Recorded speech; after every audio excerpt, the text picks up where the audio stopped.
actually 6 books. We're down to 2 if anybody wants them. You want any of them? I don't know. They're free. You know, like I was telling him about his subject tonight, Abraham Lincoln, I love it when people pick no names. Before we get started with Andrew, Larry's asked me to bring up a couple of points. The Cincinnati Public Library downtown, and I'll pass this around, has 4 speakers here in the rest of the year, speaking of Civil War related topics. One's related to what we're talking tonight, or actually 2 are, Lincoln and Gettysburg. That'll be our November talk here with Mike Ryan. Yeah. And the other one Was in November. makes reference It's going to be to on Lincoln. Rabbi Abraham.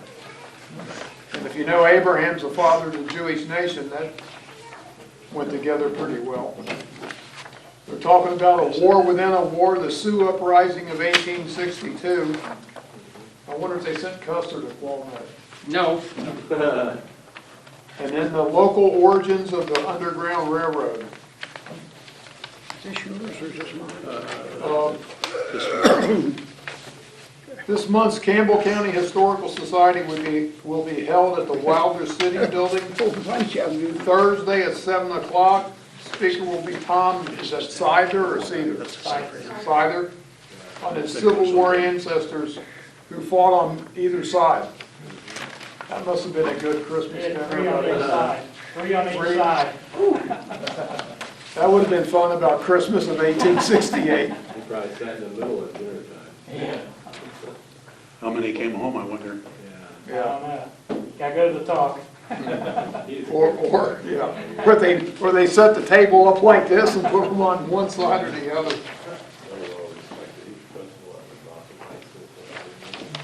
I'll wait till Ken quits heckling. This is Andrew Lutes. Many of us know him from seeing him here. I've seen him in Erlanger, and I'll tell a quick story. I'm out in Erlanger a couple, 3 years ago, and I hear a kid ask a man, how do I learn more about the Civil War? And he said, if you see those 2 guys talking, just go stand there.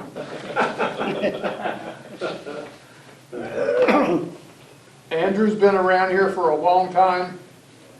He has a bachelor's from Northern in history and a master's degree in library science from Kent State, but he chooses to work in a warehouse. He likes working with working people. That makes sense. Yes. Yes. He'll be speaking on the rise and fall of the Mansfield, Ohio Lincoln marker. Lessons to be learned from an episode in the history of historical markers. If that wasn't in your email as the title, it's because Larry and I can't type that much. But Andrew, the floor is yours. Well, it should be called the rise and fall, the reputation of the Mansfield Lincoln marker, because the marker is still there. It's just that it started with a big reputation, and but as the content of it has been debunked, so it's fallen into disrepute, but it is still standing there in Mansfield. Now, and the reason for this is a lot of us have been involved in historical commemoration, including historical markers, and maybe learning of an unfortunate incident in the history of historical markers. Maybe we can learn from this and avoid making the mistake they did. So it's not just learning lessons from history, it's also learning lessons from the history of history. I think we historians ought to know too.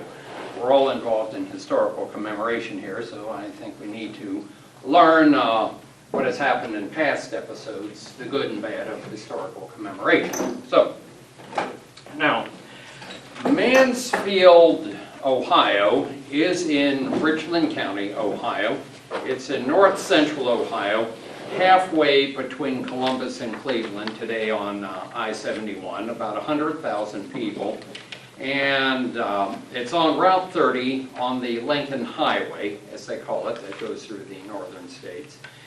In the city of Mansfield Central Park, which is on Route 30, the Lincoln Highway, there is a 5-foot-tall granite marker with a bronze plaque on it that has a Lincoln penny profile on it that says, pass this around, this is what it looks like. It says, Open the door for Al. Open the door. Yeah, there's Albert.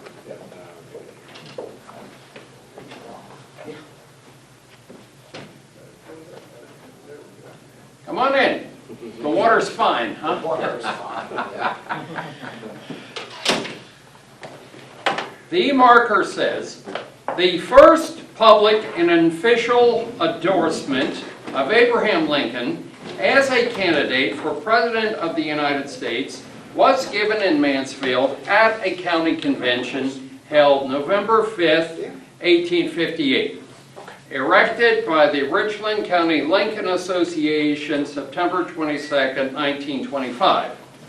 Except there is insufficient evidence for that 1858 meeting occurring and strong circumstantial evidence that the report of that meeting was false. So how did such a marker as that come to get put up in Mansfield? I'll tell the story in chronological order. On November 6, 1858, after the Lincoln-Douglas debates got Lincoln national attention and made him famous nationally for, though he lost the Senate race against Douglas, he argued so well against him, and the verbatim report of the debates were spread around the country, and they made Lincoln famous as a guy who could hold his own in a debate against a famous Democrat and could very forcefully and eloquently give the Republican position. People started thinking him as a national political character, Republican character.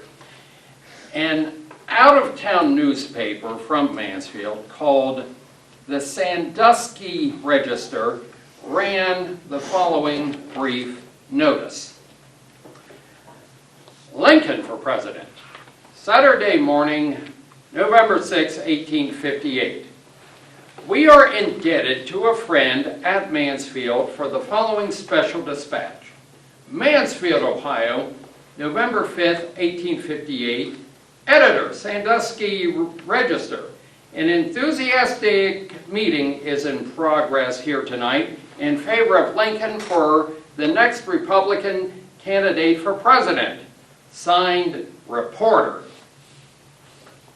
Now, who wrote this? I'll get to that in a while. This notice was immediately denied by a local Mansfield paper, the Mansfield Herald, which was published by a noted Republican in Mansfield, Ohio at the time, by the name of Roloff Brinkerhoff. Now, this is important. Now, no more attention was made of this notice and its denial until the late 1860s, when the Mansfield Herald briefly mentioned the incident. Then, several decades of the 19th century went by. Heavy industry with a tax base to support universities and their history departments, and state historical societies that got endowments from the tax base of the heavy industry were formed, like the Illinois Historical Society. And history became a profession because there was a tax base and endowments to support it. And historians, say from the Illinois Historical Society, began combing through old copies of newspapers for anything related to Lincoln in his career. And in 1908, the Illinois Historical Society found and published in its records the Sandusky Register notice of the Lincoln, of this alleged pro-Lincoln meeting. In 1909, for the 100th anniversary of Abraham Lincoln's birth, and a Richland County Lincoln Association was founded. It was made up of distinguished old guys in Mansfield, Ohio, who had been born in the 1830s and the 1840s. They were Republicans and Democrats, Christians and Jews, who had voted for Lincoln in 1860 and 1864, and they wanted to honor Lincoln's memory because in 1909 the whole nation was honoring the 100th birthday of Abraham Lincoln. And they started having an annual Lincoln's birthday banquet every single year, which featured an address by a notable person. They might have a Christian clergyman or a Jewish rabbi there, or they had Republican Warren Harding speaking there and Democrat James Cox speaking there. And the newspapers took notice and would frequently print the address that was given at the annual banquet there. And the Richland County Lincoln Association came to be a respected institution in Mansfield, Ohio.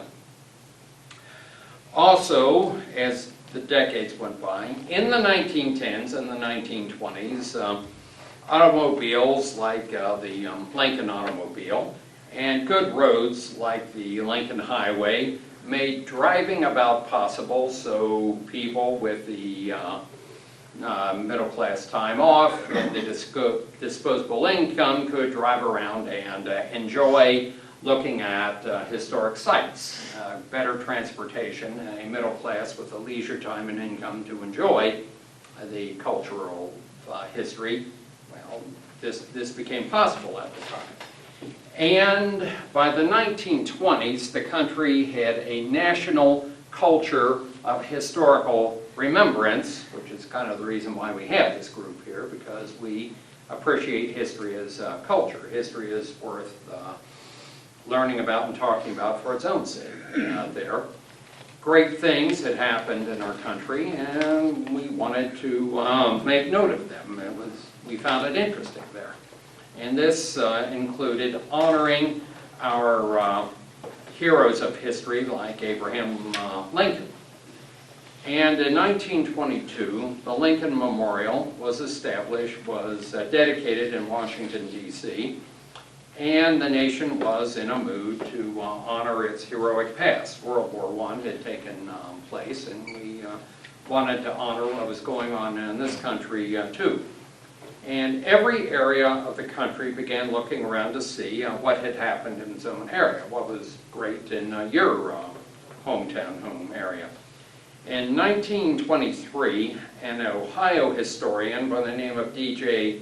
Ryan, consulting with the Illinois historians, published an article saying that this Mansfield meeting had happened despite the denial of it at the time.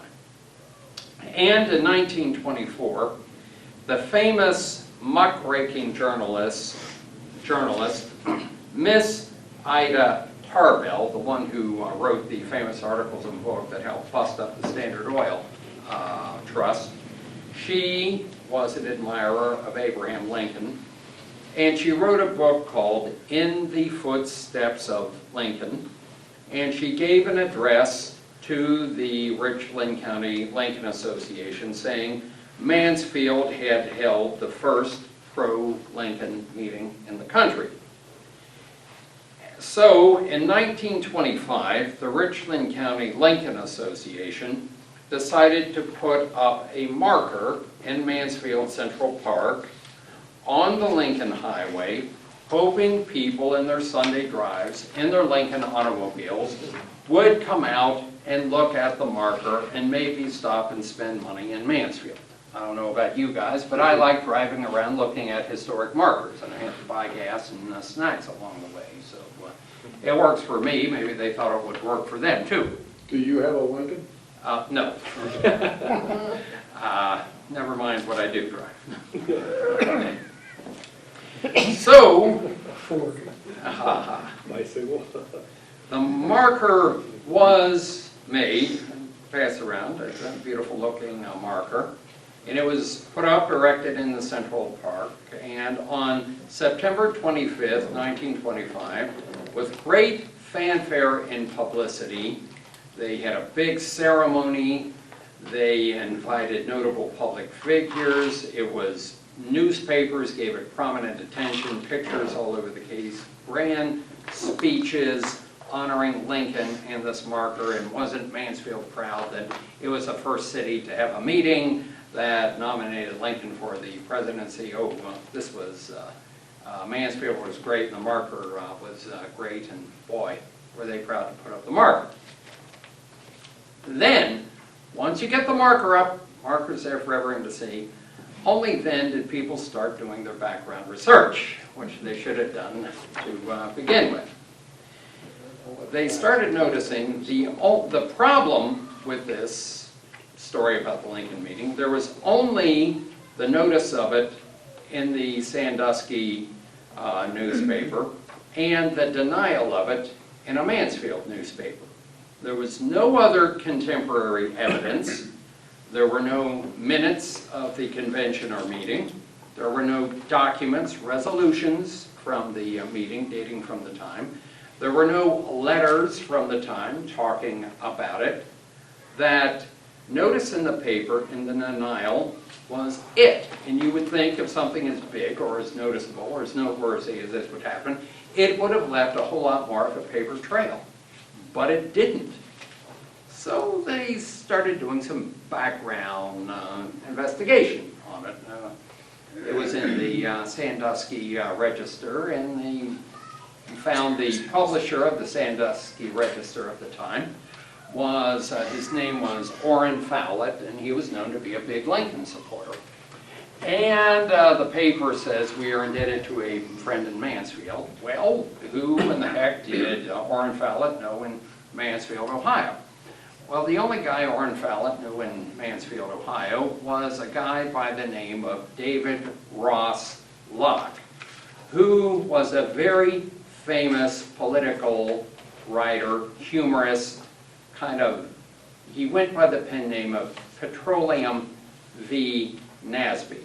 And he was a famous humorist, joker, prankster of the time, who would write funny stories and present them as being real. This Petroleum V. Nasby, he was kind of the Jon Stewart and Stephen Colbert of his time.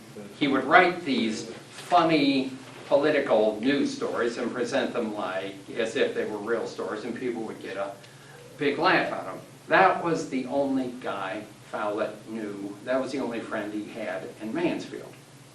And people started putting two and two together and kind of came to the conclusion was that Fowlett and Nasby, or David Ross Locke, working together. Here's what it looked like. I'll pass this around. Concocted this story of a meeting in Mansfield. Now, he knew no one in Mansfield would publish this story, so he sent it to Sandusky to publish this to promote Lincoln as president. The thinking is that they wanted to publish and say something for Lincoln. Even if it was only a joke, it would at least start people thinking about maybe Lincoln should be president. Now, you can't even say this was the first newspaper notice of endorsing Lincoln for the presidency. Historians have found there was a newspaper editor in Iowa who published in his paper the first editorial endorsing Lincoln for the presidency. So Mansfield doesn't even have that distinction there. So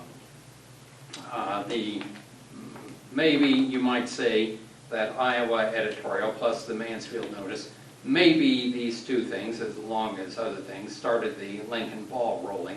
Maybe. That's if you want to be heroic and defend it there. Also, Ida Tarbell started having second thoughts about what she had wrote, what she had said. And the following year, in 1926, Ida Tarbell, the one who had motivated the building of the marker by in 1924 saying the meeting had taken place in Mansfield, she came back and in 1926, the year after, gave an address to the Richland County Lincoln Association saying the meeting didn't happen and it was probably a half-serious joke made up by Petroleum V. NASB. Now you can imagine the old guys in the Richland County Lincoln Association thinking to themselves, well, thanks a heck of a lot, Miss Tarbell. You were the one who kind of motivated us, told us about this, got us motivated to do this. So we put up this marker, and now you're making us look foolish by saying this marker you helped motivated to us to put up is bogus, is about something that didn't happen. Well, they then tried to go into what you might call a spin story. They then kind of said, the meeting took place, but it was Petroleum v. NASB and a bunch of his friends who were in Mansfield, and they passed a resolution for Lincoln to the presidency and told the Sandusky paper about it. Well, no one believed them. No one believed that story either. So the out-of-town visitation to see the marker did not materialize. People just weren't interested in driving to Mansfield on the Lincoln Highway and the Lincoln automobiles to look at a Lincoln marker there. The old guys of the Richland County Lincoln Association started to die off, and they, well, did not recruit new people to take their place, and I think by 1934, the last old Lincoln guy had died. By 1934, the newspaper sadly noted no one's interested enough in having this Lincoln dinner that has Democrats, Republicans, Christians, Jews, and everyone in it. Now, to this day, in Richland County, Mansfield, Ohio, the Republican Party there does have an annual Lincoln dinner, but that's purely a private political event. It doesn't have the nonpartisan intersectarian flavor that the original Richland County Lincoln Association had. And the marker is still there. It's kind of surrounded by an embarrassed silence. It's only noticed by historians who take notice of it from time to time.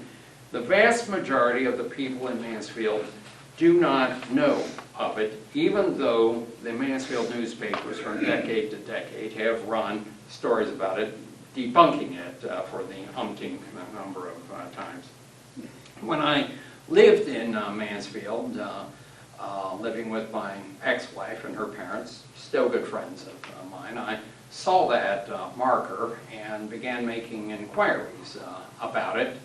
And my ex-wife's parents, they had never read the marker, they had never heard of it, but they'd lived in Mansfield since the 1920s. And my ex-wife herself had seen the marker, but she didn't think much of it. And I knew there was kind of with a historical tradition of places claiming that they have great things happened in there, but perhaps didn't. So I did my own background research on it and found that this had been thoroughly debunked, but no one but historians was interested in it. So this false story, it wouldn't be so bad, except that it continues to mislead people. I came across a DVD about American history called Shaping America that had on its screen that announcement in the Sandusky Register as if it really happened. And I'm thinking, hey, this didn't happen, but this is being presented as being real. And this history book does, Lincoln's Rise to the Presidency, a very serious history book, does have in it a saying, a meeting of Republicans in Mansfield, Ohio, proclaimed their support for Lincoln for president. No. And that it would mislead them so many years after the fact. I made a point of, I tried to get in touch with the makers of the DVD, and the letter was returned unsent. I did get in touch with the author of this book. We had a nice exchange. I told him about it, and he acknowledged the possibility of error, and he said he had gotten the information from the Illinois Historical Society. And I wrote to the Illinois Historical Society, and they said, well, this is just based on a lot of old records. We've accumulated a lot of old records about this, and some of it is true about Lincoln, some of it is false about Lincoln.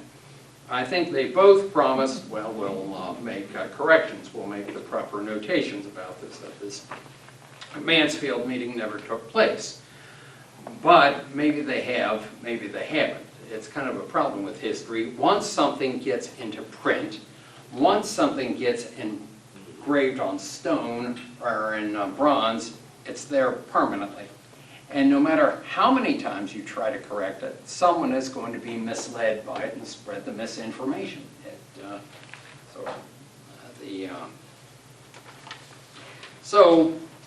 Well, I said we might have a lesson from the history of history. So I've got 4 things to keep in mind. All of us might be involved in the erection of historic markers. 4 things to remember if you don't want the same embarrassing thing to happen to you. Now, first, beware if the people who want to get the marker up have an emotional involvement with it. The old guys there in Mansfield, these were old guys who had voted for Lincoln. The country was in a mood to honor Lincoln and to honor its past. They badly wanted to get this marker up. They knew that it was a Sandusky paper that had said this. They knew that a Mansfield paper had denied it, but they chose to go with what the Sandusky paper had said and to disavow the Mansfield paper's denial. But these old guys badly, the Lincoln Memorial had been dedicated, they badly wanted to get their own Lincoln marker up, these old guys, to sort of their own personal honor towards Lincoln. Second, beware of the celebrity endorsement. Miss Ida Tarbell was promoting a book of hers which mentioned this Mansfield meeting is real, a book called In the Footsteps of Lincoln. And like all celebrities, she liked getting attention. So she said it without doing the necessary background research on it.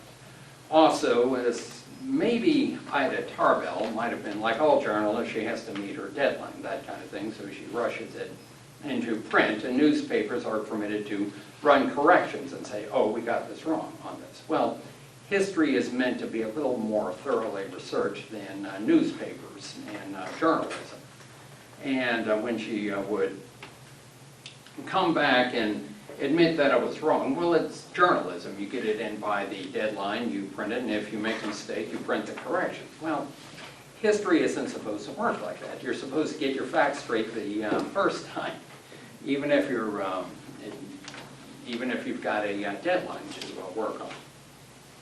And third, do the background research. It's kind of like, in this case, was there any evidence besides what the Sandusky Register said and besides the Mansfield Herald denial? There was no other evidence than that. People looking at this might have said, has anyone found a copy of the minutes of this meeting? Has anyone found copies dating from that time of resolutions of this meeting? Does anyone have letters ever written at the time talking about this? Surely someone would have mentioned it, and nothing there at all.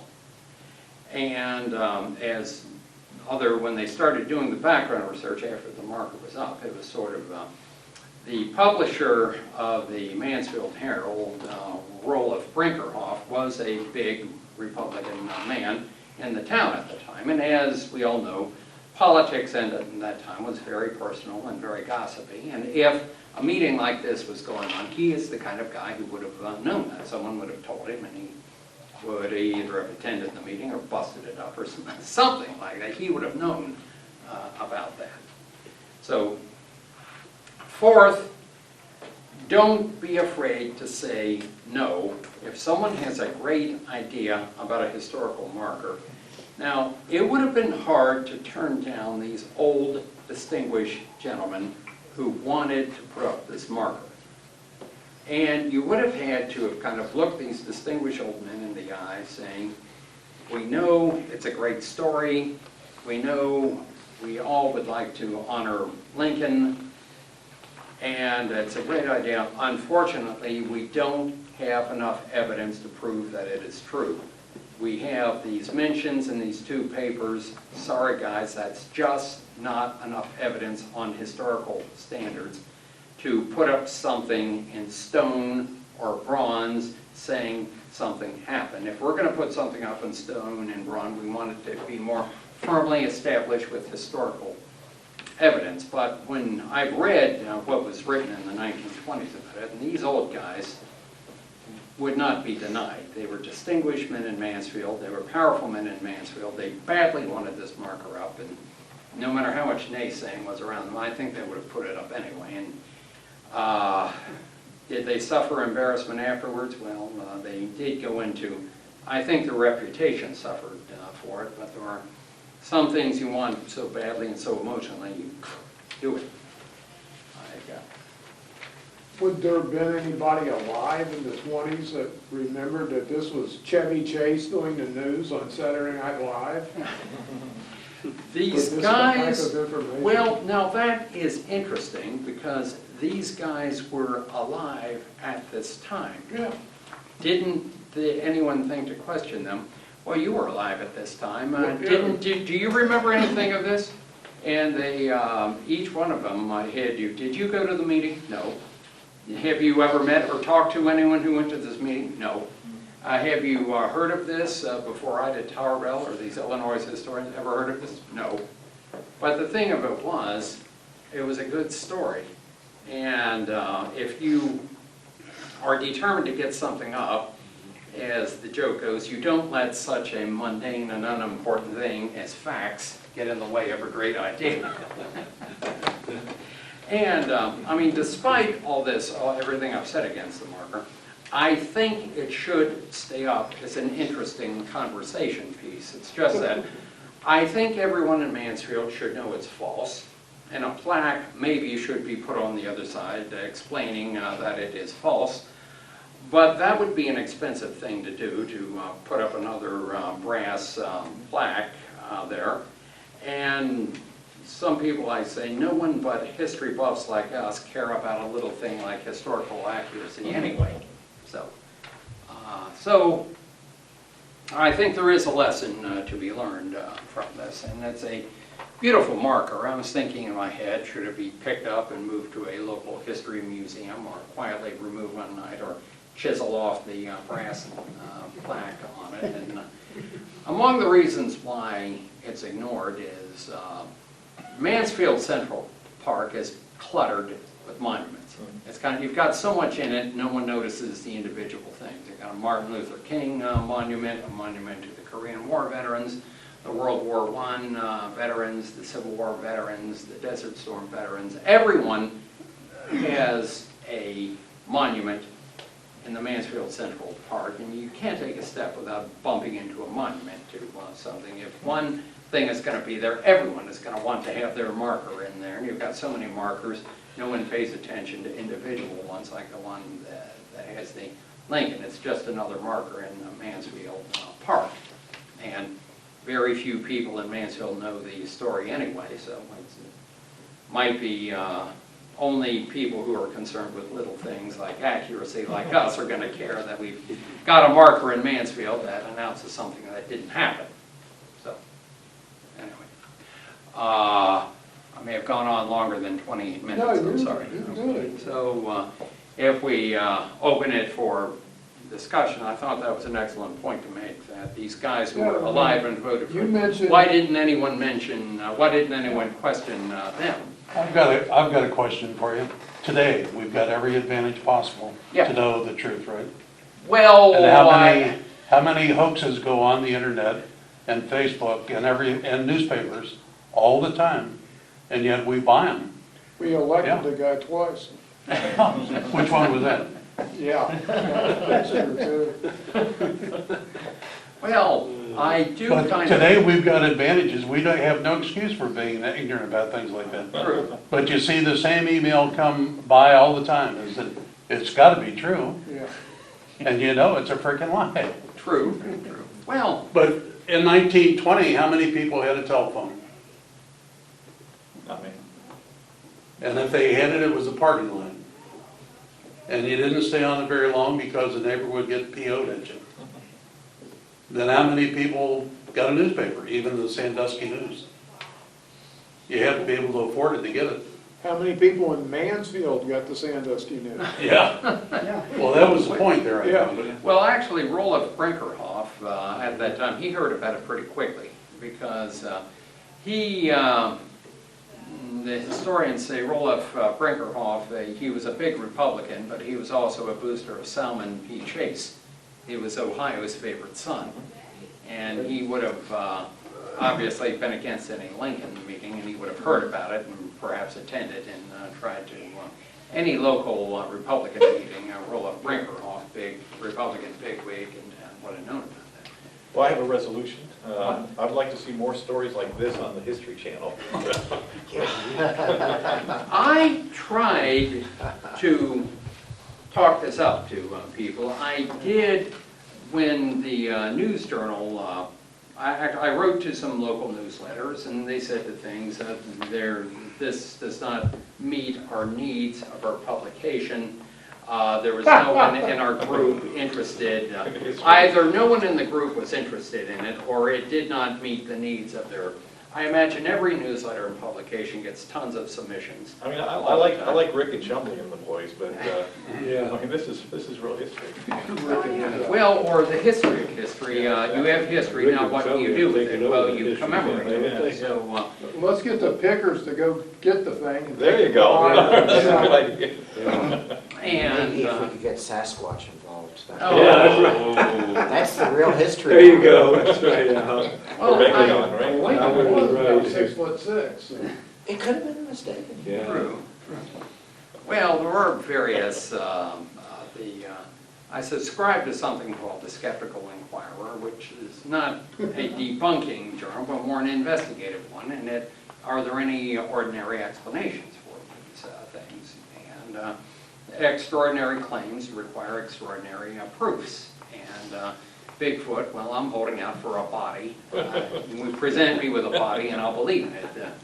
If you are a live one or a dead one, I'm holding out for that in the case of Bigfoot. And the extraordinary claim here, obviously, as I've said, where are the papers of the resolutions, where are the papers of the minutes, where are the letters written at the time? Wouldn't perhaps Roloff Brinkerhoff might have denounced it, the original meeting. Don't support these Lincoln guys in town, support Salmon Chase, the real item here in Ohio. But we are all involved in, all of us think history is worthwhile. And we all think history should be promoted, talked about. It's interesting for its own sake. It's something we can learn about. And if historical markers go up, we want them to be accurate and say what really happened, that kind of thing.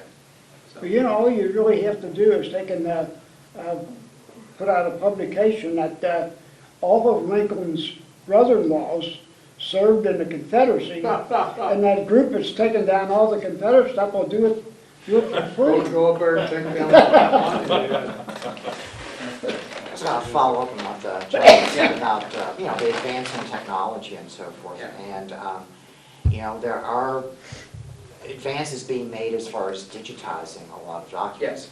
Yes. The problem is there is an expense in that because you have to have a body to actually scan the document, and there are Yes. millions and millions and millions of documents Or to in be the scanned. case of what he mentioned, you actually have to have a document. You actually have to have a document. And I think along with that, it is important, and I'm kind of prejudiced here because I'm a reference librarian, but that you have to also give context, professional context to those, if at all possible, and present them in a way that's accessible and makes sense.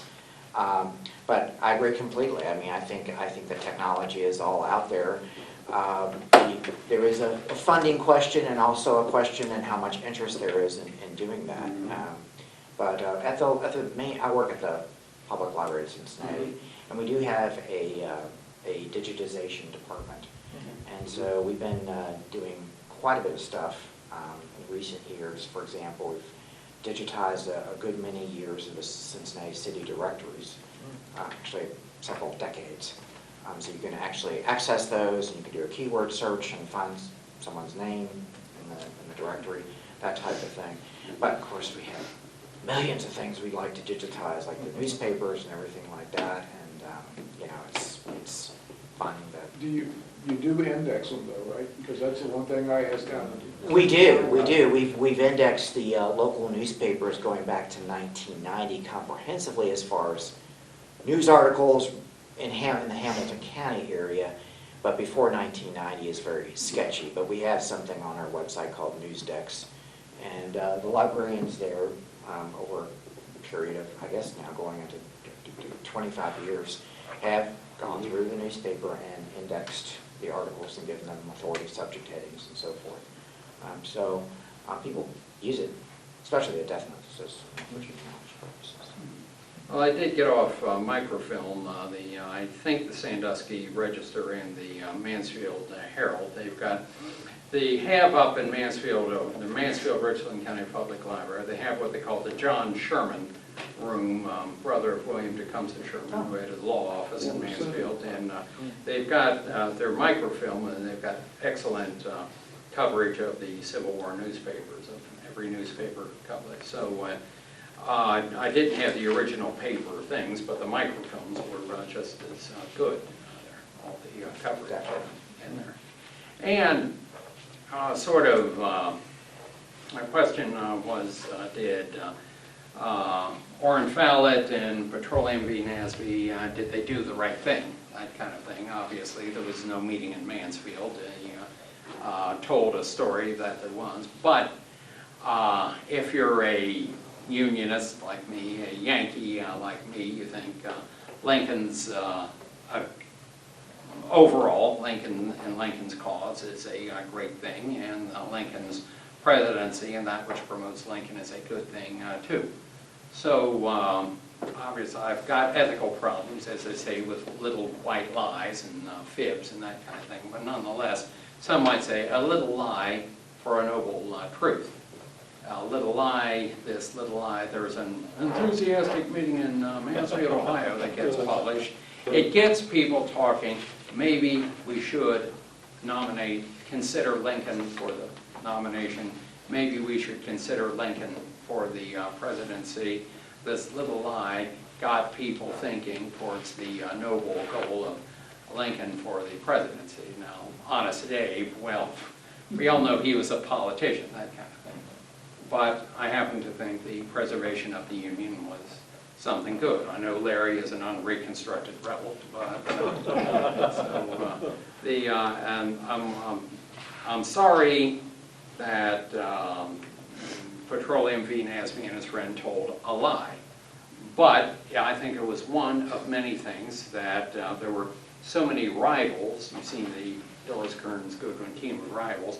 Lincoln had so many rivals, and as it turned out, Lincoln perhaps was the best man, the indispensable, the best man for the situation at the time. It was this brief notice in the Sandusky Register and the denial in the Mansfield Herald was one of many things that got people thinking maybe Lincoln is the person we should have.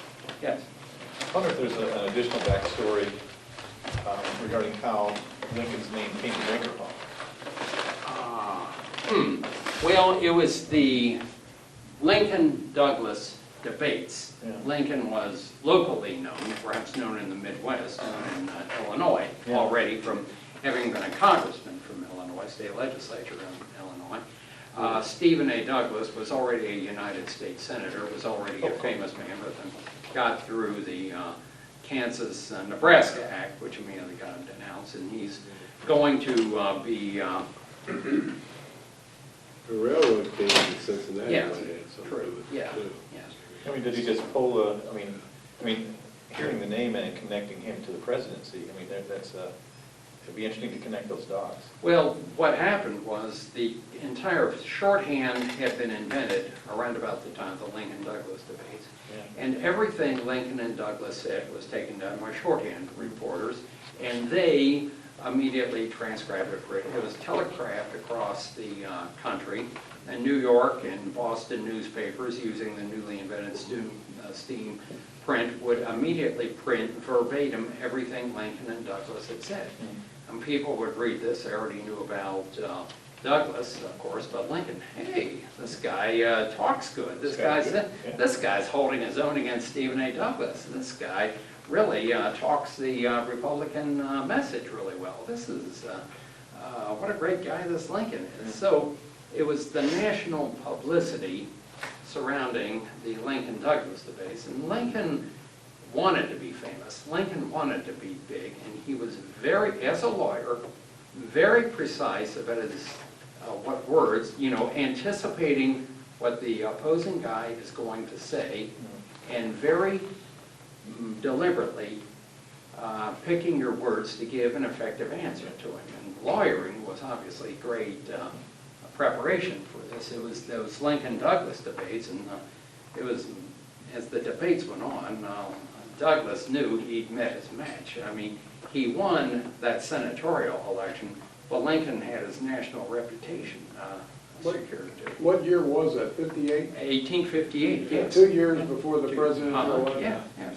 Well, in the book Team of Rivals, she talks about there were so many big guys who wanted the Republican nomination, like Chase, like Seward, like Cameron, who they all more or less canceled each other out and saying, who can we can't pick one big guy without alienating the supporters of all the other guys. Let's pick this guy, Lincoln, who speaks well, and we'll give cabinet positions to all the other big guys.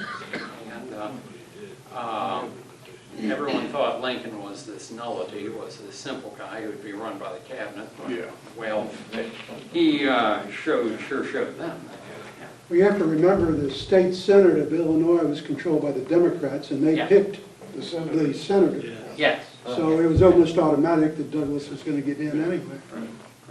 But as to why Douglas agreed to the debates, I think Douglas thought he was going to steamroll Lincoln. Well, he was also probably running for president at the same time, too. And wanted his words to be out there too. But Lincoln had this country lawyer thing of perhaps acting simple, but acting perhaps a little doltish, and then you state what you're going to say, then he gives you a devastating answer in reply to this. And you didn't expect this from Lincoln. He knew when to appear to be simple, but he also knew when to give the effective reply and to the point. And Lincoln was noted for sort of knocking people out. Soap opera wise, I guess you could say, Douglas actually did date Lincoln's wife Yes. prior to that. Yes, Very, yes. So did John Breckinridge, who was also a rival for the 1860 presidency. Yeah. He was the vice president at the time. Yes, Buchanan's vice president. He ran. Breckinridge or Crittenden, who came? Breckinridge. But his good friend in Louisville, was that? Who was Well, that? there was also Crittenden, there was also, Crittenden and Breckinridge were big names in Kentucky. They were split up too. Crittenden, one of them was Union and one of them was Confederate. That's Yes, the thing. yes. That kind of. Crittenden was in Congress, he had one son in the Union Army and one son in the Confederate Army. And Lincoln and Mary Todd, of course, had in-laws who were Confederates too. So when her sister comes to visit them in the White House, what are you doing hosting the wife of a rebel in the White House? They used to have to get a special pass for her to Yeah, come to they see her. did. Yes. Yeah, they did. But actually it was Mary Lincoln is the one that really pushed. She was the one that wanted the notoriety. It wasn't Lincoln himself. He just left it off really, because she was a spendthrift from the day that he married her actually. True.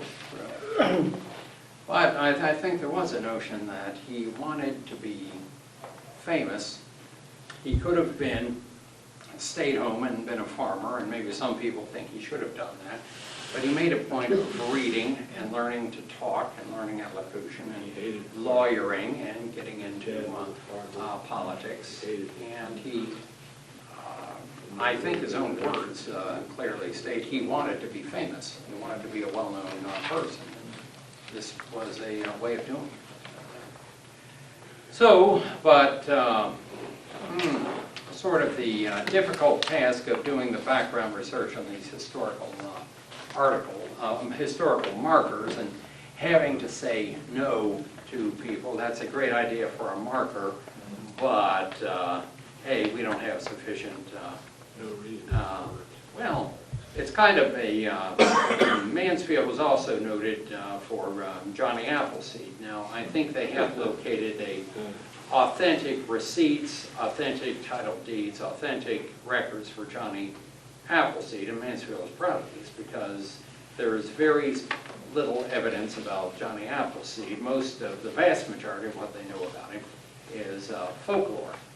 And so when you write a biography of Johnny Appleseed, you include a lot of, we have these few authentic documents and we've got all these stories. And it's the same with Daniel Boone, a very few documents and a whole lot of stories about him. And the historian, I think, is forced to say, you just won't have a very big history book if you only have the authentic documents and facts. It makes more interesting reading to include all the stories. There's a question about that. When you're talking about the authenticity in that, there's some writers like Jeffrey Shearer is a good example, and his father, Michael Shearer.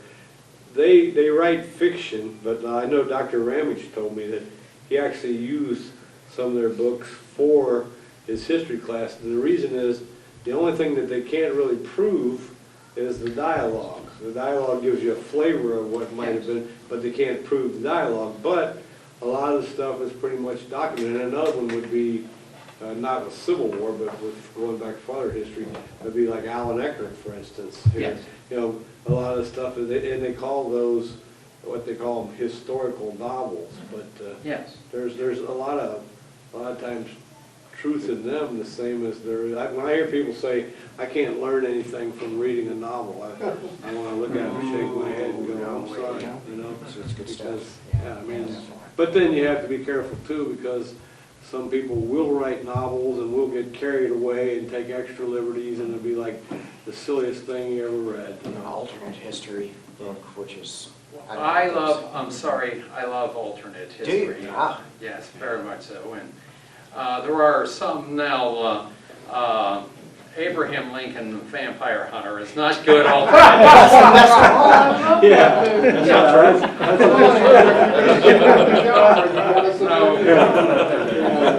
As if someone wanted to write a parody of alternate history. But that was made into a, I think there was one called The Guns of the South, where Afrikaners from South Africa bring modern rifles back to the Civil War time and give them to the Southern, and the Southerners win the Civil War with modern rifles. Now, improbable, but I think they could have made a good movie out of that. I had, when I worked at the prison, this will show you how unknowledgeable some people are. The inmates would sit around playing cards and stuff, so I used to kind of mess with them a little bit. I said one time, they were sitting at a table, and I said, I bet you guys can't tell me when the Civil War was fought, can you?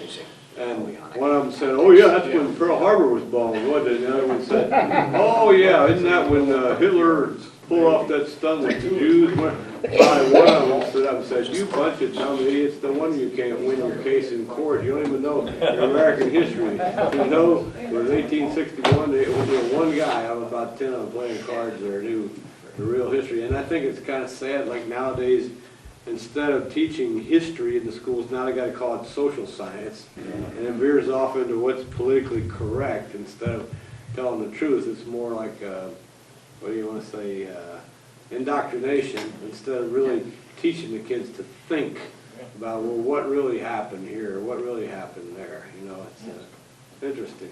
Well, that's the, it's the sort of thing, as historians, I would like to think we have both an emotional and intellectual commitment to what is true. What really happened in the past? There is sort of the part of the idea of it, there is an objective past. There is a way things really happened, and as historians, we're trying to track down and record what really happened as accurately as possible. Falsehoods totally destroys that if you put in that which did not happen. I mean, perhaps in some novels, if you have a preface or an afterword that point out, now this was like in Shara in the that great book, The Killer Angels, the Buster Kilrain character is fictional, but that's okay. Except they say in Gettysburg, people keep asking for the grave of Buster Keller. Yeah. Well, Yellow let's Journal pose did. for the camera. Now, as a reward, thank you, as a reward for my presentation guide to the Battle of Gettysburg, well, when I guess it's Dr. Ryan gives his presentation on Lincoln at Gettysburg, I'll be prepared in advance by having read it. Yes. Well, maybe you know this, Andrew. Where did Lincoln live in Gettysburg? At his Gettysburg address. That's an old joke.